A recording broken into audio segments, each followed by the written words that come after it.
गोलंदाजांचं target हे नेहमीच ऑफस्टम्पच्या बाहेर राहिले. निखिलचा देखील अटेम्प्ट तोच होता. अटेम्प्टने मात्र एक्स्ट्रा रन त्याने खर्च केली. धावसंख्या 37.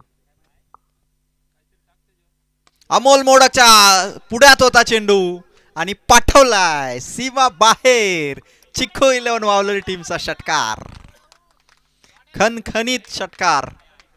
धावसंख्या 43.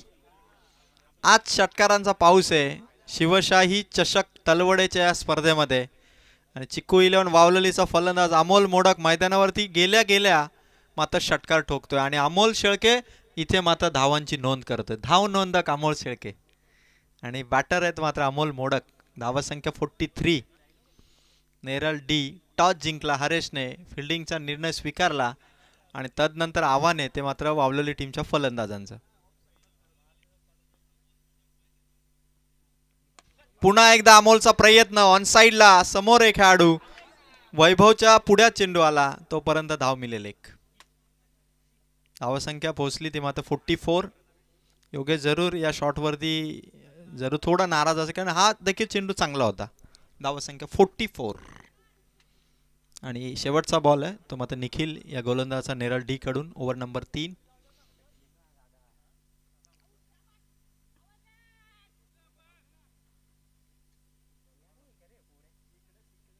अपील होती आणि ओव्हर नंबर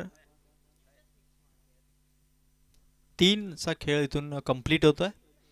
बॅटिंग करणाऱ्या चिक्को 11 वावलेली टीमची धावसंख्या 44.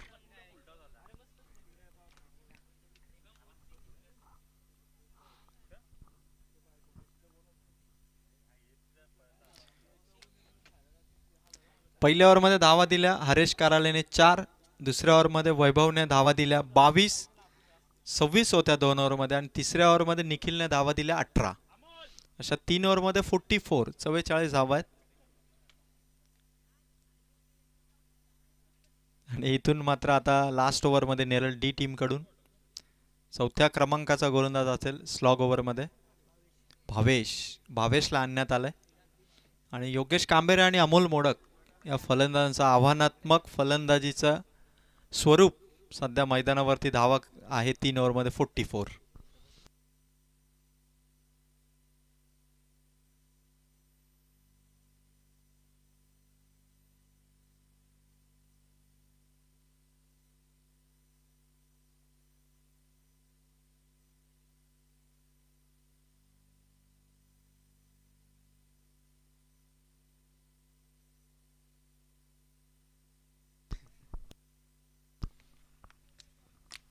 अमोल मोडकचा पहिलाच चेंडूवरती आलेला फटका सिंगल.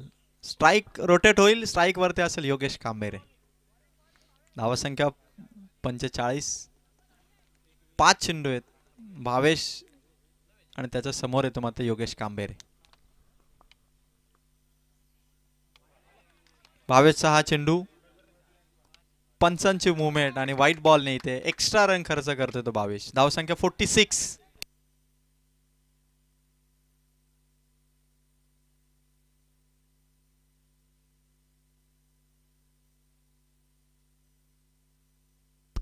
एक चेंडू. धावसंख्या 46. बॅटची कडा आणि विकेट मिळाली आहे ती नेरल डी टीमला. योगेश कांबेरे इथे बाद. 46 धावा आहेत. अजून 4 बॉल इथून बाकी आहेत ते या इनिंग मधले. आज वावलली टीमचे रोशन मोडक नाही आहेत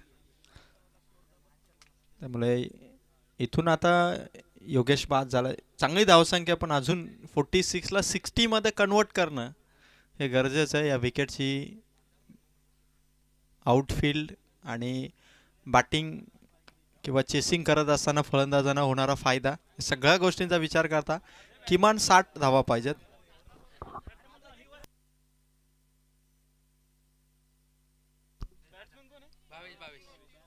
धावसंख्या 46. 46 धावा आणि इथून चेंडू संपले 2.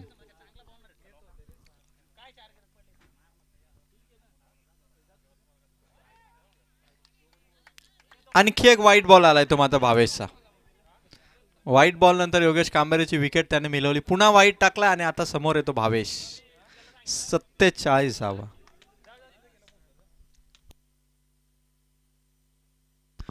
भरपूर उंच आहे चेंडू, अंदाज इथे बांधतायत खेळाडू, कॅच पकडली गेली आहे. वाईड नंतर विकेट, वाईड नंतर विकेट, फलंदाज बाद, वावलेली टीमचा भावेश.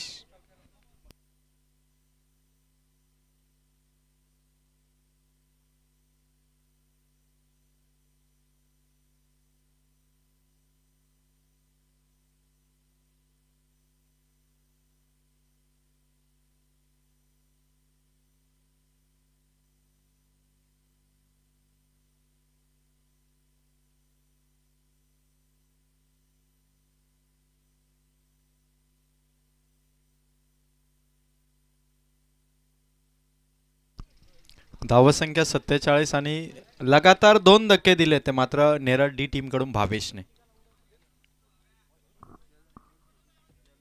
3 चेंडू भावेश इथे समाप्त झाले. धावसंख्या 47.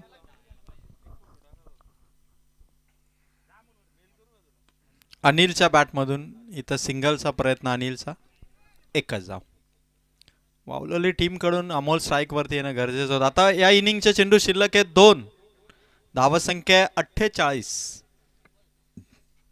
2 चेंडू आहेत कारण पहिली सिंगल होती, ही देखील सिंगल. 2 विकेट, 4 बॉल संपलेत. 5वा बॉल, अमोल मोडकने खूपच लांब लचक टोळावलाय हा षटकार. स्ट्राईक हवी होती अमोल मोडकला, अनिलने स्ट्राईक दिली आणि त्यानंतर अमोल मोडकने ठोकलाय षटकार. धावसंख्या 50 पार पोचली आहे. 54, 54 या आकड्यावर.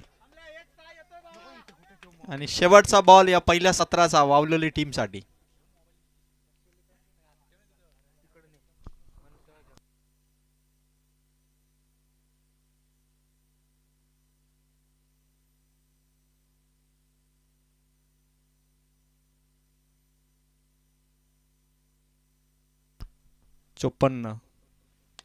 पुन्हा एकदा अमोल मोडक, टीमला हव्या होत्या धावा 60 आणि धावसंख्या देखील पोहोचली आहे. ती मात्र चिक्कू 11 वावलेली टीमची 60 आणि 61 धावांचं टार्गेट येणाऱ्या 24 चेंडूमध्ये 4 ओव्हरमध्ये सेट केलंय ते नेरळ डी टीमसाठी. पहिल्या मॅचमध्ये 51चं होतं, दुसऱ्या मॅचमध्ये 61 धावा.